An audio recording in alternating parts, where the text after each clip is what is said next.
بسم اللہ الرحمن الرحیم۔ السلام علیکم ناظرین کرام، نئی ویڈیو میں آپ کو خوش آمدید کہتے ہیں۔ کچھ بڑی اہم خبریں ہیں، ان خبروں سے آپ کو اندازہ ہوگا کہ چند روز پہلے چین کے وزیر خارجہ آئے تھے اور انہوں نے یہ کہا کہ پاکستان کے اندر تمام سٹیک ہولڈرز ایک کنسنسس بلڈ اپ کریں تاکہ پاکستان کے اندر سیاسی استحکام آ سکے۔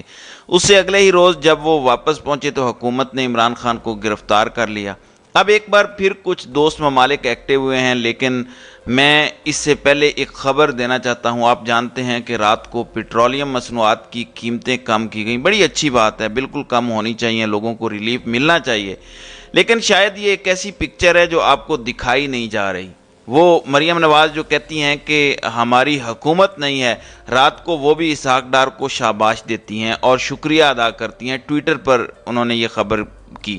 لیکن اس وقت خبر کیا ہے؟ خبر یہ ہے، لوگ کہہ رہے ہیں کہ حکومت چونکہ یہ اندازہ ہو گیا ہے کہ ان کے پاس وقت بہت کم ہے، آئی ایم ایف بھی نہیں سن رہا، تو انہوں نے اب سیاست کرنی شروع کر دی ہے۔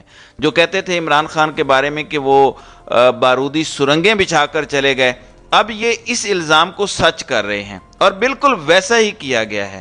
میں آپ کو صرف آج جیو نیوز کی خبر بتا دیتا ہوں کہ آئی ایم ایف کی انتظار کرو کی پالیسی، معاشی بیل آؤٹ پیکج کے لیے چین واحد راستہ۔ اعلیٰ سرکاری ذرائع کو لے کر انہوں نے کوٹ کیا کہ آئی ایم ایف پروگرام کو نویں جائزے کی تکمیل کے ذریعے بحال کرنا پڑے گا یا پھر پروگرام ختم کر دیا جائے گا۔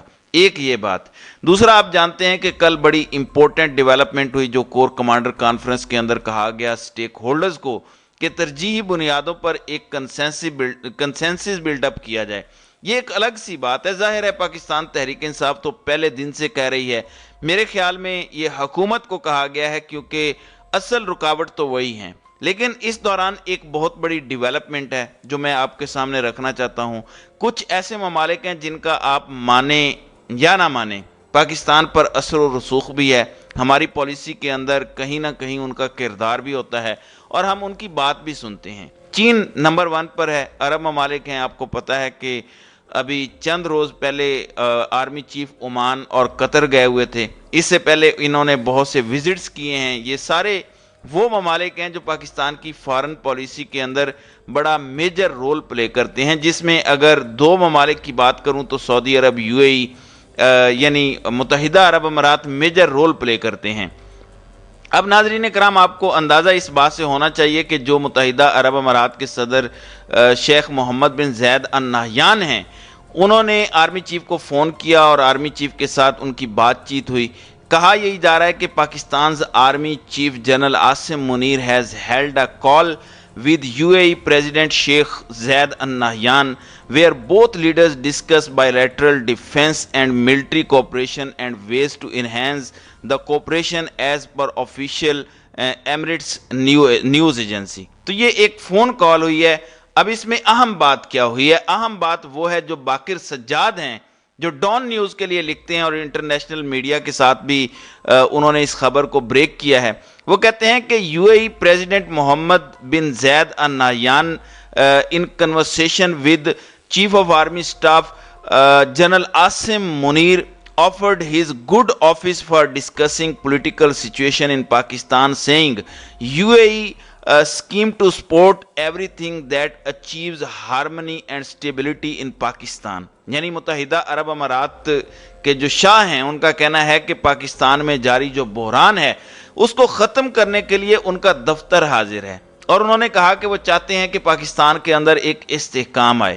اب آپ یہ بھی کہہ سکتے ہیں کہ یہ ممالک پاکستان کے کام میں مداخلت کر رہے ہیں، دوستوں کی مداخلت نہیں ہوتی۔ میں اس کی 2 وجوہات بتا کر آپ کو کلیئر کرنا چاہتا ہوں۔ جب چین کے وزیر خارجہ نے یہی بات یہاں پہ کھڑے ہو کے کہی تھی، اگلے دن دفتر خارجہ نے پاکستان کے جو ترجمان ہیں پریس بریفنگ دی، وہاں پر سوال ہوا تو انہوں نے کہا کہ یہ ہمارے اندرونی معاملات میں مداخلت نہیں تھی بلکہ ایک دوست ملک کا مشورہ تھا۔ یہ فرق ہے۔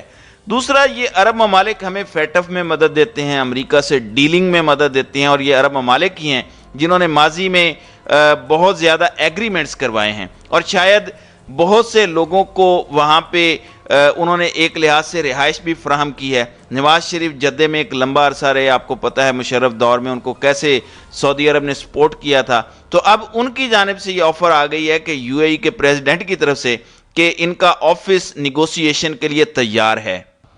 ناظرین اکرام، اب ایک چیز اور بھی آپ کے ذہن میں ہونی چاہیے، عمران خان کے عرب ممالک کے ساتھ جو تعلقات ہیں، جو یہاں سے ایک جیسچر دیا جاتا ہے، ایک پرسیپشن بلڈ اپ کی جاتی ہے، وہ حقیقت پر مبنی نہیں ہے۔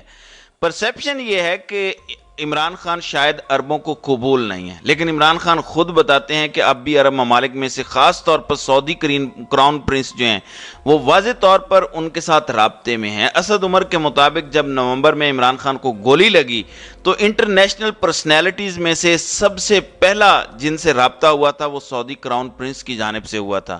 اب شہباز سرکار اپنے پاؤں پر کلہاڑیاں مارتی جا رہی ہے اور پریشانی میں ہے۔ کل سرکولیشن سمری کے ذریعے پورے پنجاب کے اندر رینجز تعینات کرنے کا فیصلہ کیا گیا۔ اس کے علاوہ کابینہ نے بلوچستان کے اندر فوج تعینات کرنے کی منظوری دی ہے۔ راول پنڈی میں دفعہ 144 ہے، اسلام آباد میں دفعہ 144 تھی، لیکن کل جس طرح کا ایک سرکس اور مذاق اڑایا گیا دفعہ 144 کا وہ آپ کے سامنے ہے۔ لاہور میں مزید 7 روز کے لیے دفعہ 144 کے اندر اضافہ کیا گیا ہے۔ آپ جانتے ہیں کہ کل کور کمانڈر کانفرنس کے اعلامیہ میں یہ کہا گیا کہ املاک پر حملہ کرنے والے لوگوں کے خلاف آفیشیل سیکرٹ ایکٹ اور آرمی ایکٹ کے تحت کارروائی کی جائے گی۔ حیران کن طور پر پنجاب کی حکومت نے فوری طور پر عمل شروع کر دیا ہے۔ علی رامے نے لکھا ہے کہ پنجاب میں آرمی تنصیبات اور املاک پر حملہ کرنے والے شر پسندوں کے خلاف آرمی ایکٹ کے تحت کارروائی کی منظوری دے دی گئی ہے۔ صحیح ہو گیا، لیکن یہاں پر بڑی انٹرسٹنگ بات ہے، میاں علی اشفاق نے بھی کل رات کو بتایا کہ آرمی ایکٹ کا اطلاق سویلینز پر نہیں ہوتا، اور سپریم کورٹ فرزاند علی کیس کے اندر یہ طے کر چکی ہے، اور اس طرح کے فیصلے ہائی کورٹس کے بھی موجود ہیں۔ اب میں آپ کو بتانا یہ چاہتا ہوں کہ ایسی ہی بات حامد خان جو کانسٹیٹیوشنل لائر ہیں، تحریک انصاف کے بانی بھی ہیں، لیکن ان کی بڑی ایک پرنسپل پوزیشن ہے، ان کے مطابق بھی سپریم کورٹ کے فیصلے کی روشنی میں آرمی ایکٹ کے تحت مقدمات نہیں ہو سکتے، ہوں گے۔ جس طرح کل خواجہ آصف کہہ رہے تھے کہ کور کمانڈر ہاؤس اور دیگر جگہوں پر جو حملے ہوئے تو کیا ہم عمران خان پر آوارہ گردی کے پرچے درج کریں؟ ہم آرمی ایکٹ کے تحت پرچے درج کریں گے، چلیں یہ بھی اپنا شوق پورا کر لیں۔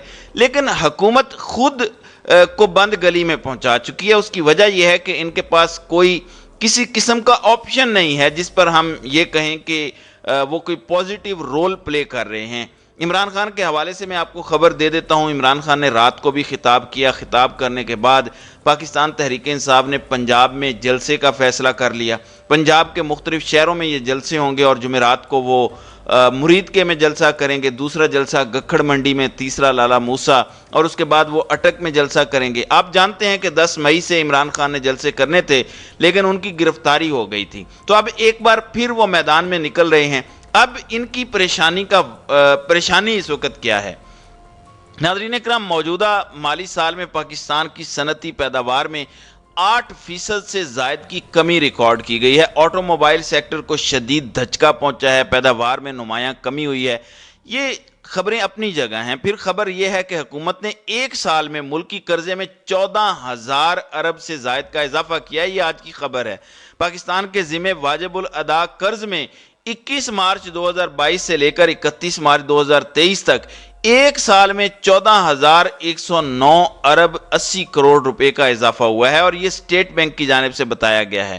دوسرا عمران خان انسداد دہشت گردی عدالت اور اس کے بعد لاہور ہائی کورٹ کے اندر پیش ہوئے۔ کچھ یہ خبریں بھی ہیں کہ پاکستان تحریک انصاف کے کچھ رہنماؤں کی، جس میں حماد اظہر ہیں، فواد چودھری ہیں، اعجاز چودھری، فروخ حبیب، عمر ایوب اور میاں محمود الرشید، ان کی عبوری ضمانتیں خارج کر دی گئی ہیں، ظاہر ہے جس کے بعد گرفتاریاں ہوں گی۔ جبکہ فواد چودھری کو آج ہائی کورٹ کے اندر پیش کیا گیا، وہ بختر بند گاڑی میں آئے۔ ڈاکٹر یاسمین راشد کے جسمانی ریمانڈ کی استدعا بھی مسترد کی گئی۔ اس کا مطلب یہ ہے کہ انہیں جسمانی ریمانڈ پر نہیں بھیجا جائے گا۔ تو کچھ اچھی خبریں بھی ہیں، لیکن زیادہ بری خبریں ہیں، جبکہ پی ٹی آئی کی رہنما شہریار آفریدی کو بھی گرفتار کیا گیا ہے۔ نہ صرف ان کو گرفتار کیا گیا ہے بلکہ ان کی اہلیہ کو بھی گرفتار کیا گیا ہے۔ پھر آج ابھی کچھ دیر بعد وزیر اعظم ہاؤس میں قومی سلامتی کمیٹی کا اجلاس ہے جو آج کی سب سے بڑی خبر کا باعث بنے گا۔ دیکھتے ہیں کہ اس میں مزید کیا پیش رفت سامنے آتی ہے۔ تو ناظرین کرام، آپ کی اس ویڈیو کے حوالے سے کیا رائے ہے؟ آپ اپنی رائے کا اظہار کامنٹ سیکشن میں ضرور کیجئے گا۔